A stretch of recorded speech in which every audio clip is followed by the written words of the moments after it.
everyone, I am Lavi Sanger, Flutter developer and tutor at DeckTech. So in the next session, in session number 10, we'll be learning about how you can image generate using the AI and using the DALL-E, that is the image generation AI.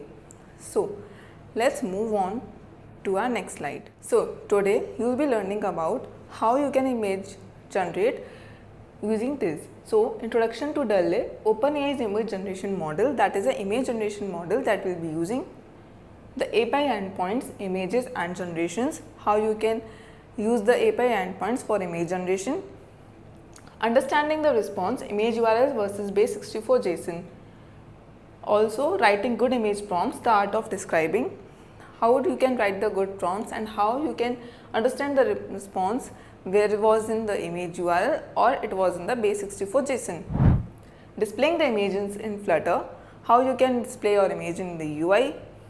Live build a simple Dream Painter app. So how you can build a Dream Painter app that generates the real images. So let's next move on to the next slide. What is DALL-E? DALL-E is a powerful AI model for OpenAI that can create original realistic images and art from a text description. It's a text to image model. DALL-E क्यों use होता है? Text से image हम लोग कैसे generate कर सकते हैं एक मॉडल में, उससे हम पता लगा सकते हैं, उसके लिए हम DALL-E को यूज़ करते हैं. इसकी कैपेबिलिटीज़ क्या है? Photo realism, create images that look like real photos with accurate lighting, textures and details. वो इमेजेस बनाता है जो बिल्कुल रियल लगते हैं, जिसमें रियल टेक्सचर्स होता है, रियल डिटेलिंग होती है, फ़ोटो बिल्कुल ऐसे लगती है कि जैसे हमने रियल में क्लिक करी हो. Concept combination, combine unrelated concepts in a plausible way. Example an avocado armchair. एक अनरिलेटेड कॉन्सेप्ट्स को भी ये कंबाइन करके चलता है. जो कॉन्सेप्ट्स हम थोड़े से डिफ़िकल्ट हो जाते हैं सोचने में, तो ये उसको भी बहुत अच्छे तरीके से जनरेट करने में हमारी हेल्प करता है. Artistic styles, generate images in a various styles, cartoon, watercolor, pixel art, etc. Artistic styles भी दे सकता है, जैसे कि हमें कार्टून अगर चाहिए या फिर हमें कुछ ऐसा चाहिए जिसमें से पिक्सल आर्ट हो, या फिर हमें कोई पेंटिंग चाहिए, वाटर कलर पेंटिंग, ऐसा कुछ अगर हमें चाहिए तो वो ये हमें जनरेट करके दे सकता है. Text rendering, it's getting better at rendering legible text with images. कोई अगर इमेज ऐसी चाहिए जिसके अंदर टेक्स्ट है, कि मान लीजिए कोई इमेज है नॉर्मल, किसी फ्रेम की इमेज है और उसके अंदर कोई टेक्स्ट है, तो वो भी हमें ये हेल्प करता है जनरेट करने में. So next is what is image generation API endpoints. मतलब हम एपीआई एंडपॉइंट्स के थ्रू कैसे इमेज जनरेट कर सकते हैं. This is an endpoint for the creating images with DALL-E. You send a post request to this URL. DALL-E के through आपने जो भी एंडपॉइंट यूज़ करना है वो ये है जो इमेज जनरेशन के लिए यूज़ होता है. Now there are some rules, that is a model. Which model to use? Example DALL-E 3. कौन सा मॉडल आपको यूज़ करना चाहिए इसमें? DALL-E 3, क्योंकि हम उसी के बारे में पढ़ रहे हैं. Prompt, your detailed text description of the image. आपको prompt देना पड़ेगा जो एक डिटेल डिस्क्रिप्शन होगा उस पर्टिकुलर इमेज का. N, number of images to generate usually 1. N क्या होगा? नंबर ऑफ इमेजेस कि कितनी हमें नंबर ऑफ इमेजेस जनरेट करनी है. Size, the dimensions of the image. Image की क्या डायमेंशंस होनी चाहिए. Response format, how you want to receive the images data, URL और base64 JSON. रिस्पॉन्स का फॉर्मेट कैसा होना चाहिए, URL या फिर base64 JSON में. अब इसकी रिक्वेस्ट बॉडी को देखते हैं. मॉडल, जो मैंने मॉडल यूज़ करना है उसका नाम, प्रॉम्प्ट देना है, साइज देना है एंड रिस्पॉन्स फॉर्मेट कि URL चाहिए या फिर B_64, दैट इज़ base64 चाहिए. base64 एक फॉर्मेट होता है इमेजेस को फैच करने का, जो JSON में बहुत ज़्यादा यूज़ आता है. नेक्स्ट अब हम मूव ऑन करते हैं. Understanding the response, URL versus base64. Response format URL. अगर URL हम ले रहे हैं किसी भी रिस्पॉन्स का फॉर्मेट, तो the API response contains a temporary URL where the generated image is hosted. जो API रिस्पॉन्स होगा वो URL लेगा जहाँ पे इमेज को होस्ट किया है. डेटा के अंदर URL है, फिर उसके बाद उसके प्रॉज क्या हुए. अगर हमने सिंपली डेटा के अंदर URL लिया है तो उसके प्रॉज क्या हैं, उसके एडवांटेजेस क्या हैं. Easy to use, just pass the URL to Flutter's image.network widget. Easy to use है और Flutter में ऑलरेडी एक विजिट एग्जिस्ट करता है image.network. आप उसमें डायरेक्टली URL को पास कर सकते हैं. कॉन्स, मतलब इसके डिसएडवांटेजेस क्या हैं. The URL expires after some time, usually an hour. 1 घंटे के अराउंड वो एक्सपायर अगर URL हो जाता है तो वो एक दिक्कत करेगा. You need to download and save the image if you want to keep it. अगर आपको उस इमेज को रखना ही है तो आपको डाउनलोड करना पड़ेगा और सेव करके रखना होगा।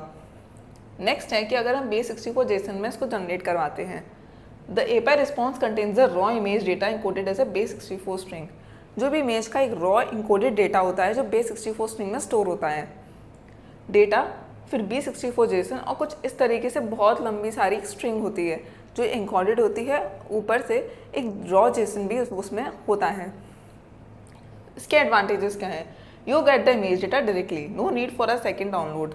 डायरेक्टली आपको इमेज मिल जाती है, डाउनलोड की नीड नहीं पड़ती है क्योंकि वो इमेज जो है वो ऑलरेडी उस इनकोडेड फॉर्मेट में सेव है। द डेटा नेवर एक्सपायर्स, कभी एक्सपायर नहीं होता। डिसएडवांटेज क्या है? The response size is much larger. और जो रिस्पॉन्स का जो साइज़ है, यहाँ पे जो डॉट डॉट डॉट है ना, दैट मीन्स कम से कम 50-100 लाइन्स का भी हो सकता है। You need to decode the base64 string before displaying it. और डिस्प्ले करने से पहले हमें base64 को डिकोडेड करना पड़ेगा, जो एनकोडेड फॉर्मेट रहता है वो हमें करना होगा, जो बहुत इंपॉर्टेंट है। अगर हम वो नहीं करते हैं तो ये इमेज हमारे यूआई में दिखना इज़ लिटिल डिफ़िकल्ट। अब हम नेक्स्ट मूव ऑन करते हैं, prompt engineering for images. Prompt engineering कैसे चलती है इमेजेस के लिए? Formula for a great prompt. एक प्रॉम्प्ट लिखने के लिए सबसे बेस्ट फॉर्मूला क्या है?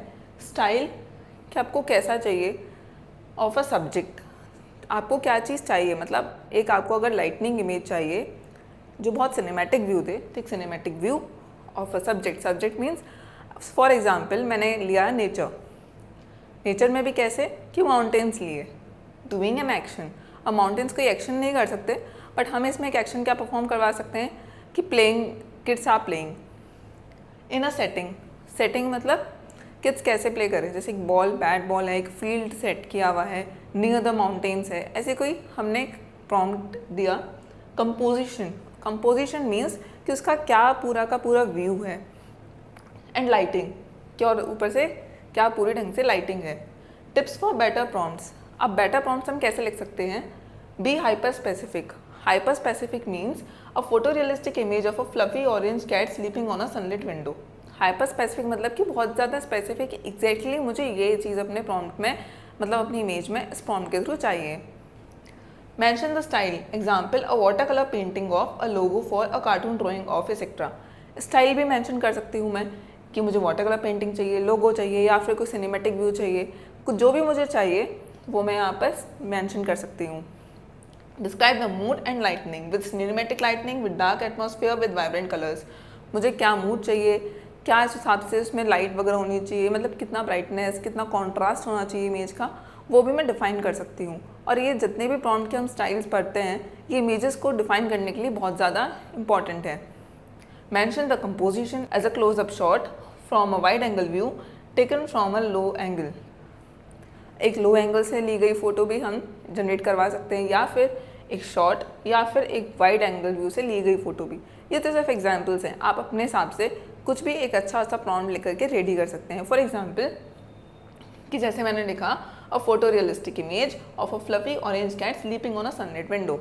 अब नाउ ये क्लियर है कि यहाँ पे कंपोजिशन क्या है, sunlight window, a photo realistic image that is a style, and a fluffy orange cat sleeping इस can be a mood and lightning. और यहाँ पे सब्जेक्ट भी है image of a fluffy orange cat.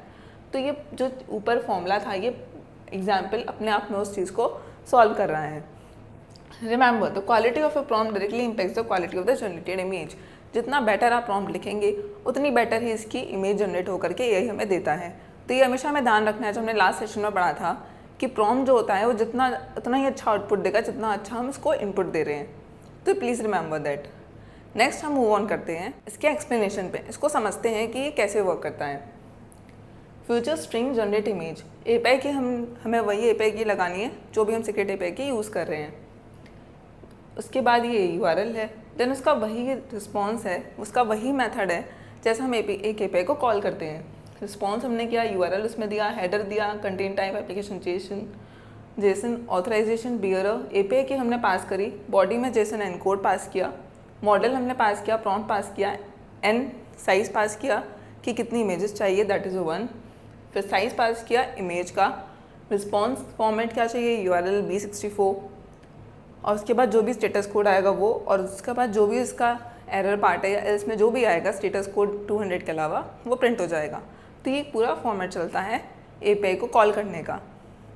Next हम move on करते हैं displaying the image in Flutter. कि आप इमेज को कैसे फ्लटर में डिस्प्ले करवा सकते हो UI के अंदर।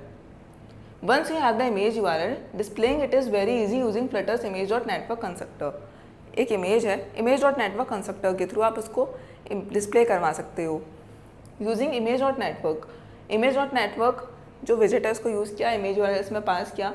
अब उसके बाद लोडिंग बिल्डर का यूज़ करके अगर प्रोग्रेस नल है तो कुछ भी आप चाइल्ड में रिटर्न करवा सकते हैं, या फिर सर्कुलर प्रोग्रेस इंडिकेटर के थ्रू जो भी आपको वैल्यू करवानी है उस सर्कुलर प्रोग्रेस इंडिकेटर के साथ आप करवा सकते हैं, जैसे कि progress dot expected total bytes not equals to null. तो ये हमने एक प्रोग्रेस ले रखी है कि 100 हुआ, 1980 कितना लोड हुआ इमेज, वो लोडेड होते ही या उसको हम डिवाइड कर देंगे। तो ये पूरा एक फॉर्मेट हो गया कि हम जब लोड करवा रहे हैं इमेज को तो उस टाइम पर जब तक इमेज लोड नहीं हुई है तो ये क्या वहाँ पर आना चाहिए। और image.network इस इमेज URL में हम डायरेक्टली URL पास कर देंगे तो हम अपने UI में इसको दिखा सकते हैं फ्लटर में। नेक्स्ट इसको और समझते हैं अच्छे तरीके से। इम्पॉर्टेंट क्या है इसके अंदर, इमेज जनरेशन टेक्स टाइम, कम से कम 5 to 20 सेकेंड्स लेता है AI को इमेज जनरेट करने के लिए, हो सकता है इससे ज़्यादा टाइम भी ले। Always show a loading indicator to improve user experience. और हमेशा एक लोडिंग इंडिकेटर होना बहुत ज़रूरी है ताकि यूज़र को लगे कि हाँ इमेज लोड हो रही है, वरना अगर कोई इंडिकेटर नहीं होगा तो यूज़र को लगेगा कि इमेज लोड नहीं हो रही है और वो वेट नहीं करे। हो सकता है दूसरा प्रॉम्प्ट देने की कोशिश करे, या फिर हो सकता है कि वो जल्दी जल्दी में उसको और ज़्यादा स्टॉप करके बार बार बहुत सारे मॉडल्स को, मतलब बहुत सारे प्रॉम्प्ट्स मॉडल को दे दे, जिससे वो दिक्कत करेगा। base64 alternate with image.memory। image.memory का हम कब यूज़ करते हैं, जो एक फ्लटर का विजिट है जब हमें B64 इमेजेस को दिखाना होता है। If you use response format B64 JSON API call get the base64 string from the response हमें base64 स्ट्रिंग लेनी होगी, decode it into a UINT8 list, a list of bytes.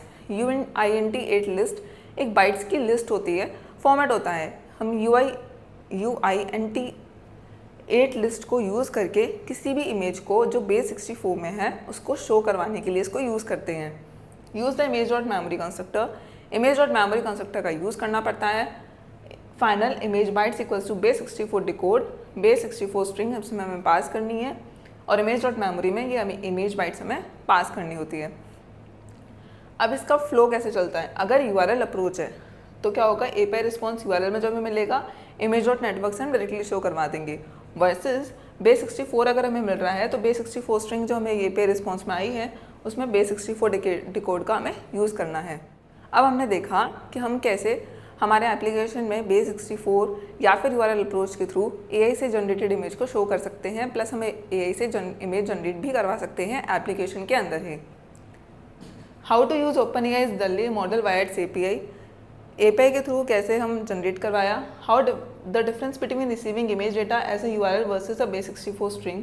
Difference क्या था URL and base64 string के अंदर। The art of writing descriptive prompts for better image generation. Better image generation के लिए prompts का लिखना था। How to display network images and handle loading error states in Flutter. Network images को कैसे display करना था, प्लस एरर हैंडलिंग को कैसे इसमें मैनेज करके चलना था। Now what is a challenge. Add a download button to your app. When the user taps it, your app should download the image from the URL and save it to the user's photo gallery. You will need the image gallery saver and IO packages.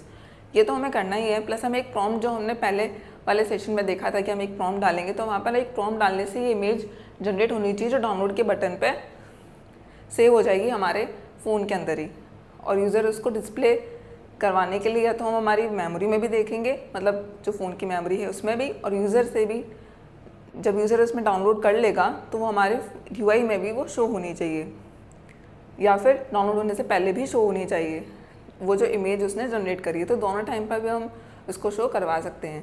तो ये एक हमें build आपको practice mode पे करनी होगी to understand better कि DALL-E को हम कैसे यूज़ कर सकते हैं हमारे एप्लीकेशन में as an image generation AI model. Thank you for watching us. Stay connected with DecTech team. Also, if you have any queries, any doubts, post in your comments section. Also, we'll be learning in the next session how you can generate the speech to text using the AI, that is an OpenAI Whisper, and Flutter plugins you will be using the Flutter plugin like speech to text, जो speech जो हम बोल रहे हैं उसको text में कैसे convert करता है एआई, वो हम देखेंगे, इसका इंटीग्रेशन देखेंगे, uploading audio and converting to the text, ये सब कुछ हम लोग हमारे नेक्स्ट पार्ट में नेक्स्ट सेशन में पढ़ेंगे. So thank you.